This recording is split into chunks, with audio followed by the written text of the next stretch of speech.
और मान लिया कर काम बात मान लिया कर, पता नहीं ढीले इंसान।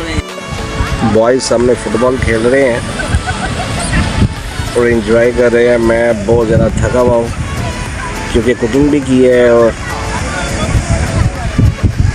इस वक्त बहुत ज़्यादा थका हुआ हूँ, लेकिन अभी थोड़ी देर तक करते हैं स्विमिंग। अभी बॉयज़ एंजॉय कर रहे हैं फुल टाइम।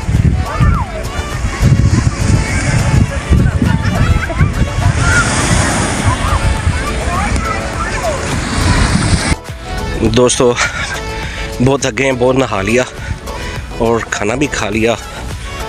अब हम जा रहे हैं वापसी की तरफ। अभी शावर लेंगे पहले, अभी शावर की तरफ जा रहे हैं सब। बॉयज़ आगे आगे हैं और मैं पीछे पीछे हूँ, कुछ बॉयज़ मुझसे भी पीछे। सब थक गए हैं बहुत ज़्यादा। तो यही हमारा वीलॉग था इस दफ़ा का। इंशाल्लाह नेक्स्ट वीलॉग में मुलाकात होगी, तब आपसे बातें भी होंगी और कोई रेसिपी भी इंशाल्लाह शेयर करेंगे। तो तब तक के लिए अपना ख्याल रखें, अपने इर्द गिर्द का ख्याल रखें। टेक केयर, अल्लाह हाफिज़, गुड नाइट।